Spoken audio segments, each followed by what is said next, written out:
Nuit extrêmement précoce. Thomas Sénécal.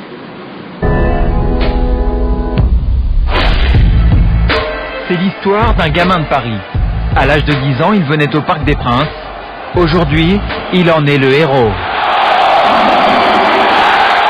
Lui, le défenseur implacable, régulier tout au long de la saison. L'appel de Gomis et toujours la présence de Mamadou Sakho. Faut être costaud quand même, hein, pour le dribbler celui-là, Sakho. Lui, le guerrier, insensible à la douleur. Oh oui, Lui, l'arrière central qui marque des buts avec son pied gauche. Et même du droit le mois dernier contre Valenciennes.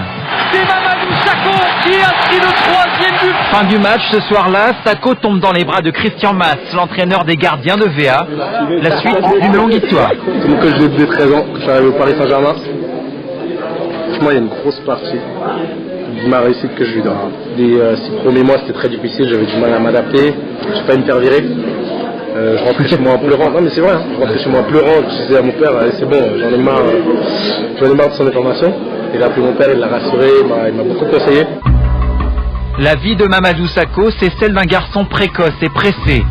Né dans une famille nombreuse du quartier de la Goutte d'Or, il franchit au pas de course les étapes de sa carrière et les mauvais coups de la vie. Il n'est encore qu'un adolescent lorsque son père décède.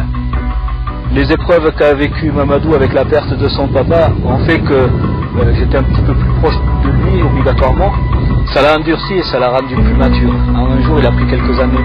Il est resté le même gamin, mais on l'a senti vieillir, comme s'il avait plus de responsabilités vis-à-vis de sa famille, et comme si réussir était devenu une obligation. La réussite, Mamadou Sakho l'obtient avec la génération 90, un grand cru du PSG.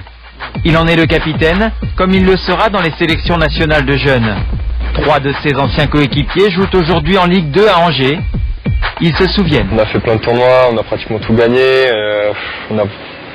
Entre le collège et tout, on a bien rigolé. C'était vraiment des super moments. Nos meilleurs souvenirs, la première distinction personnelle, c'était un tournoi qu'on avait fait à Athènes. On bat le Milan AC en finale et il avait été élu meilleur joueur. Franchement, on était contents pour lui. C'est un leader. Avec lui, on se sent fort. Faut pas se mentir. Et il est toujours en train d'encourager. Sur le terrain, ça aide quand surtout on passe des moments difficiles.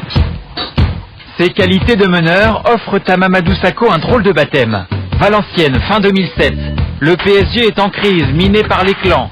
Paul Le Guen lance 5 débutants en Ligue 1 et remet le brassard de capitaine au plus jeune d'entre eux, Mamadou Sakho, 17 ans, du jamais vu. J'avais pas vraiment peur, à vrai dire, compte tenu du caractère qu'il affichait, compte tenu de ce qu'il montrait déjà, je me disais que ça pouvait fonctionner. C'est pas parce qu'il avait le brassard qu'il parlait plus ou moins, et comme d'habitude, il s'est pas pris la tête, il l'a pris bien, sereinement, et tout s'est bien passé. Et je n'ai pas écouté tous ceux qui prédisaient que ça allait le casser. On le voit aujourd'hui, c'est le vice-capitaine du PSG, donc c'est un rôle pour lui. Cette saison, Mamadou Sakho relève un nouveau défi, celui de l'équipe de France, avec une première sélection réussie en novembre à Wembley. C'est un rêve qui devient réalité. La cote du défenseur parisien s'envole, Sakho plaît au public, il s'ouvre aux médias. L'enfant des quartiers populaires découvre la notoriété, celle que connaît bien son ami Teddy Riner, rencontré un soir de match au Parc des Princes. Au début, quand je disais aux potes, que je le connaissais bien et qu'on était des potes, il me disait ouais mais il est pas bon, il est nul, ou il fait ses gammes, il est trop jeune. Et maintenant quand je viens, ils me disent c'est un rempart, il tient la défense parisienne. Ah, c'est lui le taulier. Un joueur unique au look tout aussi unique, avec une coiffure élaborée il y a quelques années dans ce salon du 10e arrondissement de Paris. Au début, il avait des cheveux tout raides, tout secs, on n'arrivait pas à faire des dessins. Mais au fur et à mesure, tout doucement, on arrivait à faire des dessins de sa tête. En général, le défenseur viril est plus artiste dans sa coiffure que dans son jeu. Mais d'une talonnade ou d'une reprise de volée, Mamadou Sakho s'est aussi enflammé le Parc des Princes. Un petit plaisir qu'il s'offre de temps en temps. Grosse enquête de Thomas Sénécal qui a quand même retrouvé votre coiffeur. Vous étiez impressionné. Pardon, je pas. Vous étiez impressionné qu'on a retrouvé votre coiffeur. Cool. Je me demande comment vous avez fait. On a des fins limiers dans l'équipe. Capitaine du PSG à 17 ans, vous avez découvert l'équipe de France cette année. Comment on se comporte quand on est décrit comme quelqu'un de mature et qu'on débarque dans l'équipe de France, on se fait tout petit? Bah ouais, très sincèrement, je suis comme je dis toujours dans le groupe France pour apprendre.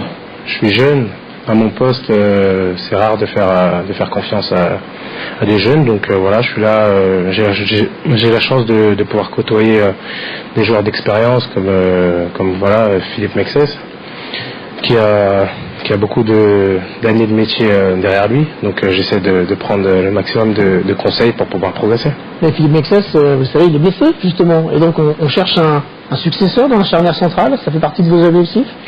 Écoutez, moi je suis à la disposition de l'équipe. Voilà, si j'ai la chance d'être appelé, j'irai comme tous les joueurs tranquillement et essayer d'être au max le jour où on fait appel à moi.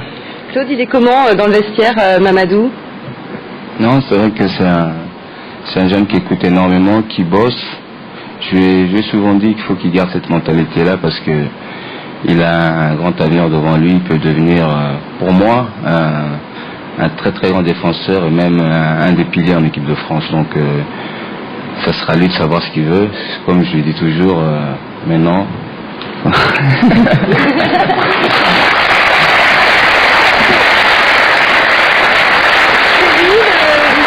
C'est lui le futur capitaine du Paris Saint-Germain, il est déjà vice-capitaine?